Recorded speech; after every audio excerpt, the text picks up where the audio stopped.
Servus Leute, was geht?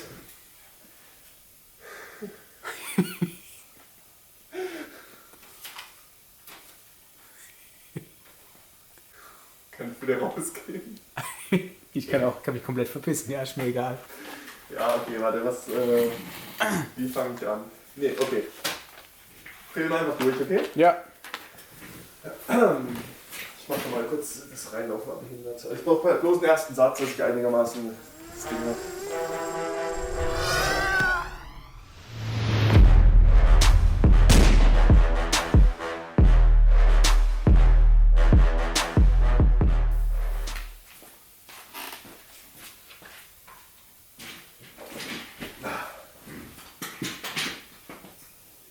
Bin ich drauf? Ja. Okay. Servus Leute, was geht? Willkommen zur Building Series meiner 5.1, die erste Folge. Ihr habt es euch gewünscht, ein Behind-the-Scenes-Video. Daher haben wir hier ein kleines Studio aufgebaut und ich werde wieder mit den Vlogs durchstarten.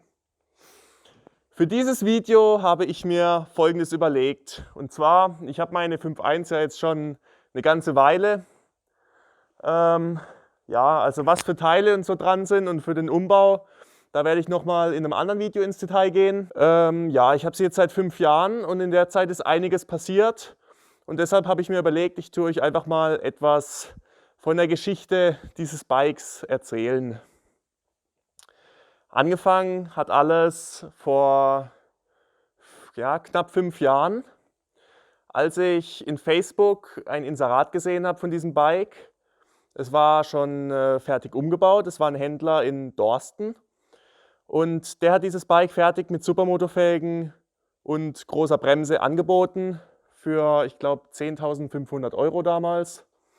Und ursprünglich hatte ich eigentlich die 7.1 im Auge, die kam da auch gerade in dem Jahr raus, aber ich bin eigentlich sehr froh, dass ich dann dieses Angebot gesehen habe. Ich weiß nicht, wer mich davor beschützt hat von da oben, dass ich letztendlich zu diesem Bike gefunden habe. Aber es kam, wie es kam. Und ja, dann habe ich mir eben dieses Bike hier geholt. Ein ausschlaggebender Grund damals, dass ich mich für dieses Bike entschieden habe, war, dass sie die offene Leistung eingetragen hat. Allerdings nur in Verbindung mit dem Originalauspuff. Das war übrigens auch der Grund, dass ich die letzten 4 Jahre mit Originalauspuff rumgefahren bin. Wie lief es dann ab, als ich sie geholt habe? Erstmal, so blauäugig wie ich war und ich kannte mich damals nicht so aus, habe ich gedacht, ja, der Händler, der wird sie mir schon anmelden und ich kann da hingehen und ich kann sie direkt fahren. Ja, dann bin ich halt mit meinem Büsschen da hochgefahren, habe natürlich gleich fürs Wochenende was ausgemacht mit Kenny, David und noch ein paar damals fürs Wochenende zum Fahren. Und ich habe nicht mal in Erwägung gezogen, dass man die vielleicht noch anmelden müsste und ein Kennzeichen holen und so. Nee, ich habe sie einfach geholt und dachte, ah ja, das klappt schon irgendwie, können wir eine Runde fahren. Ja, dann habe ich sie abgeholt, aber ein Kennzeichen war nicht dran. Und dann stand er erstmal da, was soll ich jetzt machen? Ich muss das Bike erstmal einfahren. Ja, wie ging es dann weiter? Ich habe das Bike, genau, wir sind dann erstmal nach Düsseldorf auf den großen Parkplatz und dort habe ich das Bike eingefahren. Da bin ich da hoch und runter ganz vorsichtig, habe so ein bisschen Wheelies probiert. Das war, glaube ich, der erste Tag oder vielleicht war es auch noch nur die erste Tageshälfte. Vielleicht war es auch nur die erste Tageshälfte. Es war Hochsommer, also der Tag war es war ewig lang hell, also es kann sein, dass es vormittags war. Jedenfalls erinnere ich mich noch, dass wir eigentlich das ganze Wochenende mit diesem Bike ohne Zulassung durch Essen, Düsseldorf und den Ruhrpott gefahren sind. Und das war eigentlich so ziemlich das Dümmste, was ich jemals gemacht habe. Mit 4 Supermotos, alle mit zerstörten Kennzeichen, da in so einem Hotspot rumzufahren und so ein Risiko einzugehen. Also das würde ich heute auch nie wieder machen, aber damals habe ich es eben gemacht. Da war ich einfach dumm und blauäugig, aber ging zum Glück alles gut. Genau, und was noch erwähnenswert wäre, was eigentlich noch dümmer als die Sache ohne Kennzeichen war, der erste Ölwechsel haben wir auf dem Parkplatz gemacht. Die Hälfte ist mir über die Finger gelaufen vom heißen Öl. Aber ja, es hat geklappt letztendlich, es hat geklappt. Es hat geklappt. Ja, ja, mit diesem Bike hängen eigentlich ziemlich viele Erinnerungen zusammen. Beispielsweise habe ich mit dem Bike das erste Mal meinen guten Freund Schäfchen, damals noch Schäfchen 17, getroffen. Er hatte damals auch eine 5.1. Das war so die 5.1 Gang eigentlich dann. Also der Kenny hat ja auch noch eine 5.1 und damals war die noch nicht zum Stuntbike umgebaut. Da erinnern sich auch safe alle noch dran an diese Videos. Das waren die legendärsten Videos bis heute eigentlich in dieser Zeit. Haben auch die meisten Aufrufe und das sind einfach, da war alles neu, da war alles so First Time und ja, das war eine sehr besondere Zeit. Vor allem, weil man noch nicht so Angst vor allem hatte vor der Polizei, weil man einfach gemacht hat und man war halt einfach noch jung und dumm und hat so gesehen in der Zeit die besten Geschichten geschrieben. Jetzt muss ich mal kurz auf meinen kleinen Spicker schauen.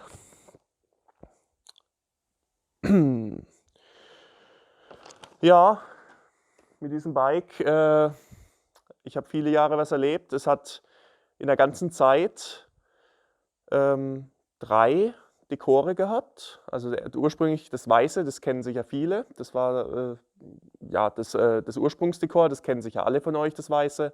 Danach kam so ein blau-gelbes und danach kam dieses Grün, Gold. Es gab nach dem ersten Dekor noch eine Zwischenstufe, als sie goldene Felgen bekommen hat.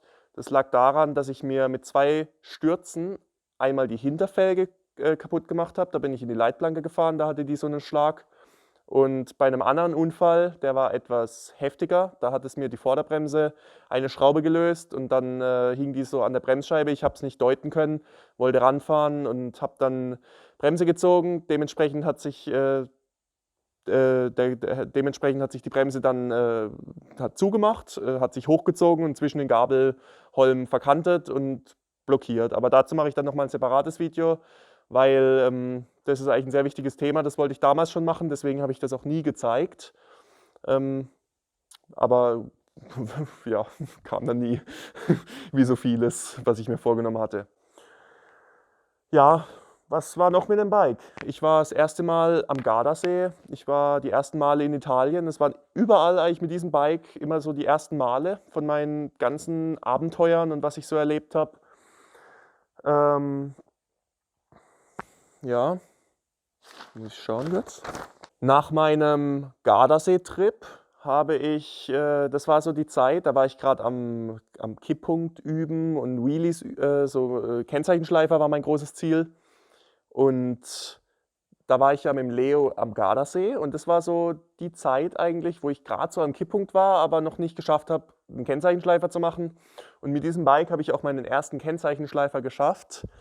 Wohl wahr, nach sehr vielen Jahren Übung, also wenn man überlegt, wie lange ich eigentlich schon geübt habe mit dieser roten Fentic, der DT und der DRZ, ich habe es nie in meinem Leben hinbekommen, also ich habe es nie bis dahin hinbekommen, mit der Bremse zu arbeiten. DRZ, Viertakt-Wheelies, das ist Cheaten, das sind keine richtigen Wheelies, das kann eigentlich jeder nach ein paar Wochen. Das mit der Bremse ist nochmal was anderes. Und ich habe das sehr lange geübt. Ich hatte da zwischendurch dann auch meinen ersten Wheelie-Fail vom Üben, weil ich halt eben, ich habe so einen Tipp bekommen von einem Kumpel, steh die ganze Zeit auf der Bremse und nicht nur und mach's nicht so, dass du nur drauf gehst, wenn du sie brauchst, weil sonst kann man nicht dosieren. Und das habe ich mir dann auch, ich bin damals auch immer mit Lederkombi und fetten Stiefeln gefahren. Das war dann gleich doppelt so schwer, da ein Gefühl dafür zu bekommen.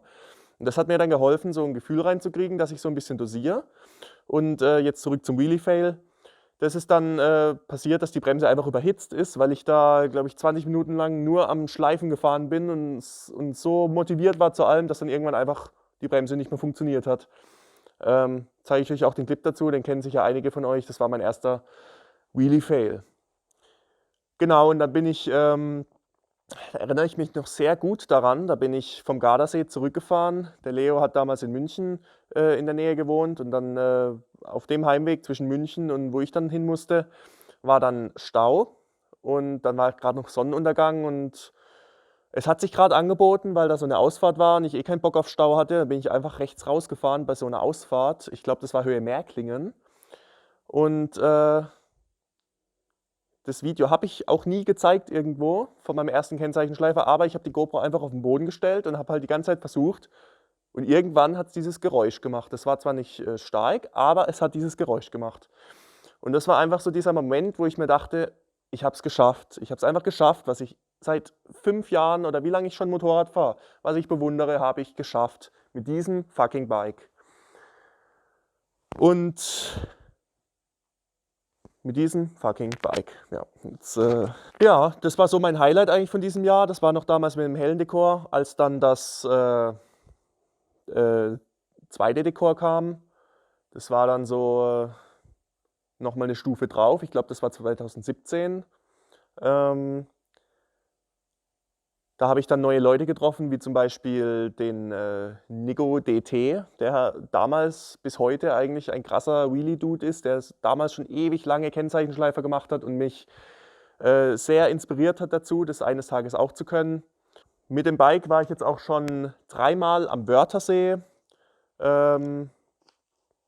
Damals noch in einer etwas größeren Gruppe. Letztes Jahr war es nur mit Nico und Marlon, weil es einfach etwas unüberschaubar war und es war einfach schwierig für so viele Leute einen gemeinsamen Nenner zu finden. Ja, und die schönen Trips und die gute Zeit hat sich durchgezogen dann die ganzen Jahre bis zum grünen Dekor. Und mein letzter Trip mit ihr war der Trip mit Dilo. Der hatte ja auch einen schweren Unfall dort, also er ist letztendlich ohne große Verletzungen rausgegangen, aber er hätte auch anders ausgehen können, daher nenne ich ihn schwerer Unfall. Das war der letzte Trip, da waren wir in Spanien in der Nähe von Lloret de Mar, da waren ziemlich geile Strecken und dadurch, dass es im November war, waren die einfach unbefahren und es ist mir sehr gut hängen geblieben, weil die Strecken, das waren einfach unendlich Kurven, da gab es glaube ich mehr Kurven wie Geraden. Ist jetzt aber nicht so eine Empfehlung für den Sommer, weil ich glaube, und es ist mir auch selbst dort im November passiert, dass hinter den Kurven große Busse aufgetaucht sind. Also ich würde mich da nicht darauf verlassen, dass es jetzt diese Nonplusultra-Strecke ist. Wir hatten, glaube ich, einfach nur Glück an dem Tag, wo wir dort waren, dass nicht so viel los war. Es war auch nicht das beste Wetter. Ja, jetzt verplapper ich mich schon wieder. Genau, und nach diesem Dilo-Trip, nach dem Spanien-Trip, stand sie eine ganze Weile. Ich bin ein bisschen noch in der Heimat gefahren. Das war, glaube ich, dann auch die letzte wirkliche Ausfahrt so, dass ich dann einmal noch ein bisschen so Sunset-mäßig mit einem Kollegen mit Husky Army rumgefahren bin, einfach noch ein paar letzte Aufnahmen sammeln, weil ich für mein Best-of ein paar Endszenen gebraucht hatte. Ging dann auch gut auf, haben wir noch geile Aufnahmen bekommen und danach stand sie eine ganze Weile. Ich hatte eigentlich auch gar nicht mehr vor, die zu fahren. Das war so, ich dachte, das wäre das letzte Mal, bis dann eben noch von Grenzgänger ein Shooting organisiert wurde.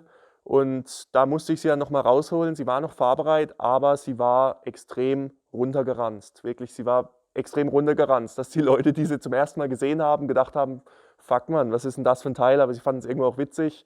Und zu meiner Verteidigung, also, nee, da mache ich einfach ein separates Video drüber. Da rede ich mal wann anders drüber. Und am besten mache ich auch mal ein Video drüber, wie viele Stunden sie hat. Das wollte ich auch schon seit Ewigkeiten machen. Dann bringe ich sie einfach mal zum Händler und dann lassen wir mal die Stunden auslesen.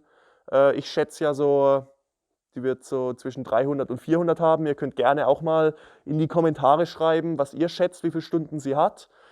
Vielleicht wird es ja auch schon das nächste Video dann. Oder ihr schreibt mal in die Kommentare, ihr wollt erst die Teile, was so dran ist und wie auch immer. Da werde ich überall noch drauf eingehen, aber jetzt heute ist eben die Geschichte vom Motorrad dran. Danke übrigens, wer bis jetzt mein Gelaber angehört hat. Genau, dann kam eben dieses Shooting, Videodreh, Make Wheelies Not War war das Ergebnis davon. Könnt ihr auch reinziehen, kann ich auch mal da oben verlinken hier irgendwo. Und das war dann das letzte Mal, da war ich eigentlich, also ich habe am ersten Tag schon meinen Reifen so runtergeburnt, weil ich war nur noch am Burnouts machen, das war nicht so der große Platz zum Stunten und so. Deswegen habe ich einfach nur die ganze Zeit geburnt.